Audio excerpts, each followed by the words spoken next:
We saw it fit to spotlight the lives, stories, and contributions of these nation builders who make up the PSOJ Hall of Fame. The PSOJ believes that Jamaica's true potential can only be realized together, and together we can make Jamaica a nation to be proud of, a place to live, work, and raise families.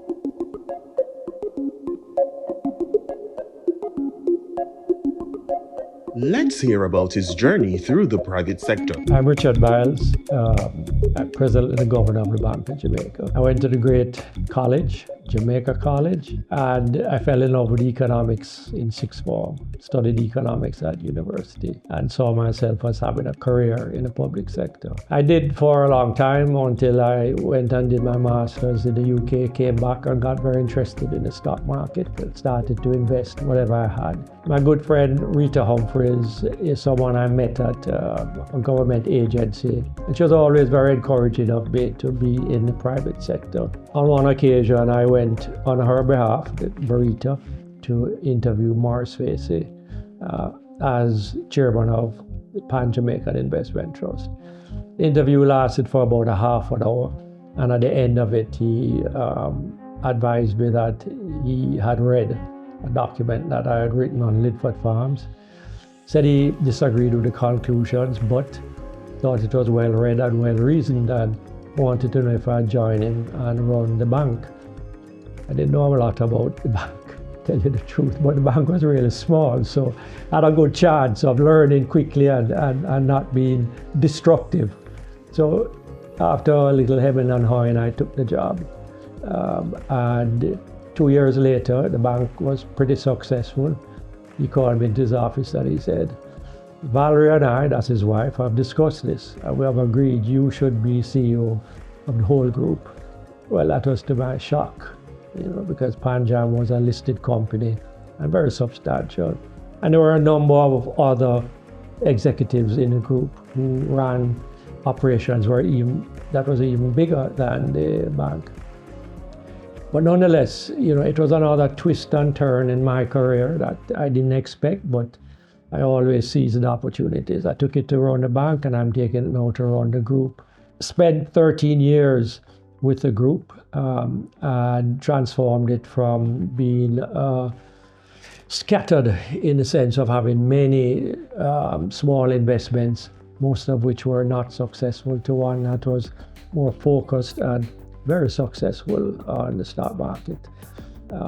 I then structured a deal where we would sell the life insurance company and the bank to Life of Jamaica, and I would go and run Life of Jamaica. Again, another twist and turn in my life that I never expected.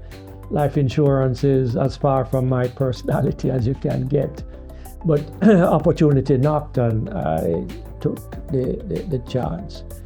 Worked out very well, met some good people at Life of Jamaica Sagicor. Doddridge Miller, who just retired as the CEO of the Sagicor Group. And of course, our Danny Williams, who turned out to be a really, really great friend. More than a mentor, a friend, someone to emulate. Danny never sat me down and gave me a lot of advice, but just by what he had done in life and how he conducted himself, he was a role model that was just perfect. I have a lot of time and respect for that man. He's a great Jamaican. So I spent 13 years there and had a great time. Built the company. When I left, it was either the first or second largest company on the stock exchange. A very enjoyable 26 years in the private sector. What's a significant milestone in your journey that you're proud of? I'd say that when I was at Sagicor, one of the strategies that I pursued was acquisitions. Right? So we acquired the First Life and Pan Caribbean portfolios, and then we bought Blue Cross. That made the insurance company at Life of Jamaica into a very, very large and dominant insurance company. We bought Royal Bank of Canada operation in Jamaica, RBC, and that became Sagicor Bank. I'm particularly proud of those because they really pushed Sagicor to the frontier of being one of the largest financial groups in the island. And there's a lot of fun. Some challenges too, of course, because with every acquisition comes some pain. There are some things, some people that have to go. But then you're left with the challenge of building a team, motivating them, inspiring them, and setting them on a path of growth. So I enjoyed both sides, acquiring, the molding, and the sending off onto a path of growth. I enjoyed all of that very much.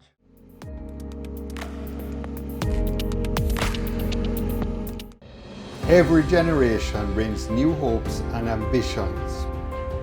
Sagicor has been helping Jamaicans to realize their dreams. As we celebrate our past, we look forward to continuing that legacy of trust, providing support and financial solutions for the next generation to succeed. Sagicor, building trust, one generation at a time.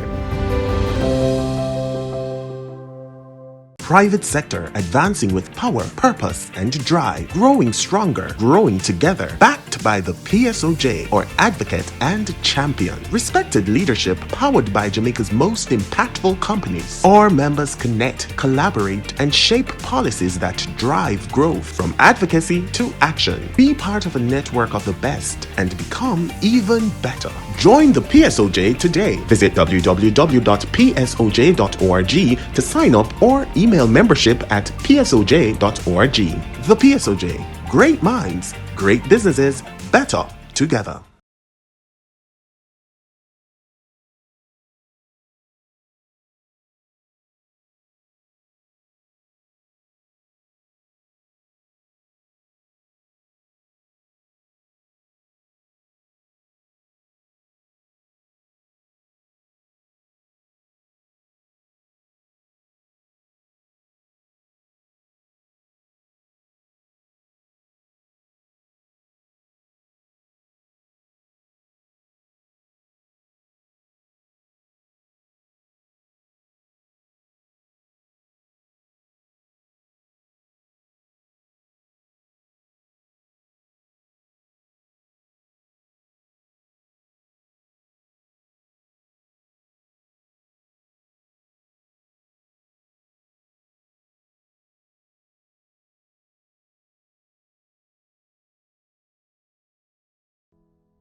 What were some of the challenges you faced and how did you navigate them? Yeah, well, people are, I don't know many entrepreneurs will tell this, but people are a big challenge because it's through people that you get things done. You can't do it yourself. And if you're not able to motivate people to get it done, then it doesn't happen. I'm very much an introverted person, but in the job I had to be the opposite. I had to blend with all of these agents. I had to motivate them. I had to make them feel comfortable in my leadership, but also amongst the administrative and technical staff, show them respect and give them good, strong leadership. I had to orient myself into more of a people person than I was naturally. The role model of Danny Williams was crucial because I saw how Danny dealt with everybody. If you were a CEO of a group or you were a clerk in a company, he dealt with you as a person, as a human being, always had advice, always had time for you. So that was a very good learning experience. I treasure that very much. What inspired you to pursue your career? Well, My career has been one of zigzags. If you had asked me when I was studying at university, I would say that I would have joined the civil service and worked my way up as an economist. That was always a hope and a wish and an ambition. But it didn't turn out that way. It went this way, that way, private sector, Panjam, LOJ, Sagicor. And the lesson that I've learned from that is the best plans that people have get changed. And what is important is to know that when opportunity knocks, that you answer that door, you open it. Because if you leave it because you have a preconceived idea of where you want to be, sometimes you leave behind real great growth opportunities. So at every turn, for me to end up running the largest life insurance company and the largest financial group in Jamaica was never an ambition of mine. I kind of stumbled into it. And my philosophy really has been, whatever I'm doing, do it well. And that will take care of the future. I often tell people that I admire Tiger Woods as a golfer. He's my generation. And when you play championship golf, it's played over 4 days, 72 holes. And each hole is, let's say, on the average, four shots. So if you are on the 7th hole or the first day, you're not thinking about the prize, you're not thinking about the money, the glory. You're thinking about the shot that you have to play today. And that is how I have kind of run my life, that whatever I have to do today, do it to the best of my ability. Guess what? People are watching and they're seeing that you've done a good job, and that opens the door for you in the future. That has been my path. Very zigzag, but open the door to opportunity, do your job well, and before you know what happens, you are in a very successful place. Is there a piece of advice that you held on to through the years? I don't know that I was given advice, but kind of attitude that I adopted was to be open, not to enter with preconceived ideas, to listen. There are always people there who want to help. And if you listen to them, if you can identify them, they can be very helpful to you in analyzing and navigating your way through. So when I joined Sagicor or LOJ, here comes a company with maybe 600 people that you don't know. In fact, you were competing against them before. So you are now joining the enemy camp, and you have to be very careful. And I think that my philosophy was be open, just listen, learn, try and find who is friendly, who is not, and navigate your way through there. Whatever you're doing, do it well, do it with honesty, do it transparently, and guess what? It works out. When were you inducted into the PSOJ Hall of Fame, and how did that experience feel? Oh, flattered, to say the least, and very humbled that, I would have a photograph hanging in the PSOJ Hall beside Morris Spacey and Oliver Clark and Carlton Alexander, just to name a few. So very humbling. That night when it was done, I think I was numb all the way through. I don't know how I got through the speech, but I did, because it's a fabulous honor, and it's one of the most valuable honors that I've ever had. How do you think your work has helped the private sector grow in Jamaica? Well, I hope it has. 13 successful years at Panjam built it into a very stable, very strong, very successful corporation. 13 years at Sagicor, again, built it into the largest, I think, today, financial group. But also, I think my contribution to nation building through EPOC is very, very precious to me. It's a role that I instinctively gravitated to, because it was a blend of my commitment to the private sector being successful, as well as my economics background.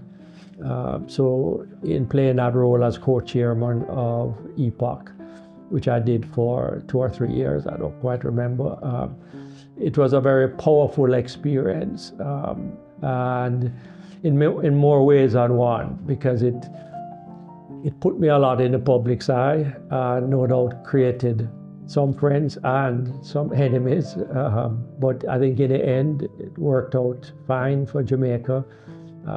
It's a tremendous accomplishment for this country that we took 10 years to do what we did, but did it. For Jamaica to be committed so strongly to doing something so difficult for 10 years shows that we can do anything that we put our minds to. What moment has shaped your views on leadership during your career? Well, certainly my relationship with Danny would have had a powerful impact. To just treat everybody, no matter what your status is, as a human being. That's where everything starts, right? This hierarchical outlook on people is old-time, outmoded, and unproductive. So my experience at Bank of Jamaica in the last 5 years has been very fruitful for me. It's come at a time in my career when I can relax more. I think I've accomplished what I want in the private sector. I've accomplished what I want personally in financial terms. And I can now relax and contribute to country wholesomely. And I've enjoyed that period at Bank of Jamaica. And it's allowed me to really implement a people policy of respect for professionalism and meritocracy. And I'm sure that I learned that in the private sector, but now have the opportunity to practice it in the public sector.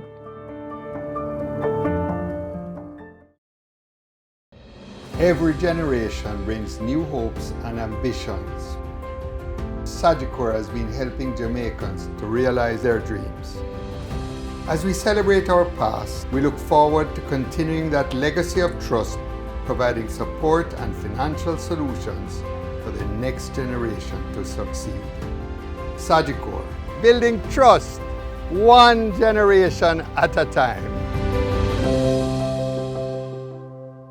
Private sector advancing with power, purpose, and drive. Growing stronger, growing together. Backed by the PSOJ, or advocate and champion. Respected leadership powered by Jamaica's most impactful companies. Our members connect, collaborate, and shape policies that drive growth from advocacy to action. Be part of a network of the best and become even better. Join the PSOJ today. Visit www.psoj.org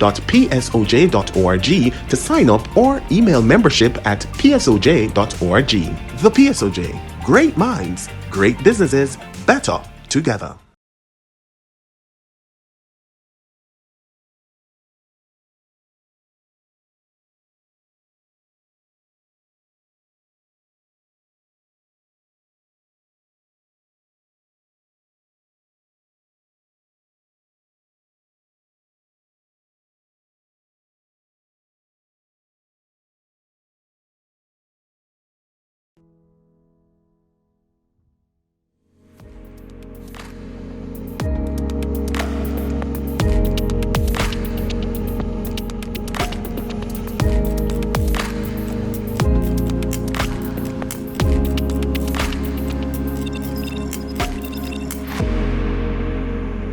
What's one thing you're especially grateful for right now? People would say you're lucky in life, and I would say that I have been lucky. How is luck created? Or I should say, is luck created, or does it just happen like lightning striking? I think a bit of both. I think that Morris Facey took to me 30, 40 years ago was a piece of luck. That I had worked so hard on the study that he read on Lidford Farms wasn't luck, it was hard work. And it created for me, so to speak, luck. So I think people who are lucky in life are lucky because they have worked hard at stuff that people see and respect, as well as, maybe you have a personality that people take to. Having a good personality, which doesn't mean that you have to be anything more than pleasant, courteous, respectful, as well as doing your hard work, I think lays a foundation for potential success. How do you maintain a work-life balance? Not very well, I don't think. I was a workaholic. I worked Monday to Friday and Saturday. And if my wife didn't know, I would go to the office on Sunday too. So she played a big role in raising the family and keeping it all together. And for that, I'm forever grateful. We now have a wonderful family, 2 big sons and 2 grandchildren with more on the way. And a lot of that is because of the contribution that she made to the family. Now I have a little bit more time. I relax a little bit more and spend time with the family, both my sons as well as with my grandchildren. And it's a good balance, I think, that I have. I do have a little traveling too. So I allow her to tell me I must travel, and I do that. What's a moment in your career that always makes you smile? There are so many. But just the thought that I, who was a university radical, as was so many persons in the early 70s, could become the CEO of 2 major corporations in the private sector and become the governor of the Bank of Jamaica. It does bring a little smile now and then. Is there an aspect of your upbringing that has significantly influenced how you approach your work? My father was a stickler for education. He used to watch my grades. And I remember there was a period when I slumped off and came maybe middle of the class. And he said, I tell you what, I promise you, I'm going to give you a trip to the United States if you come in the top 3. Back in those days, a trip to the United States, which was, this was like in the early 60s, was a big thing. And I did it. I came second. And so I got the trip.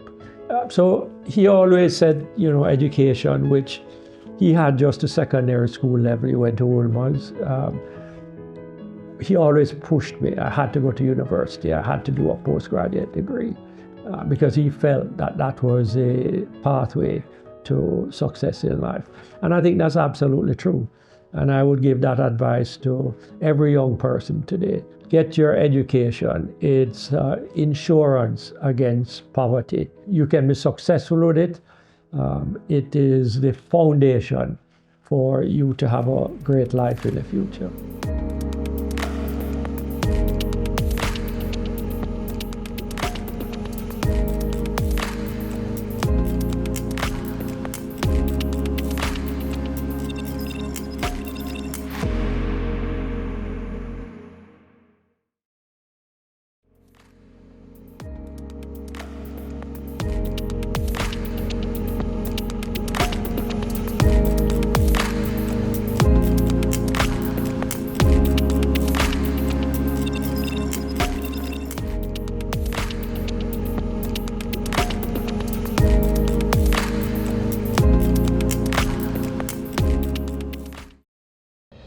Every generation brings new hopes and ambitions.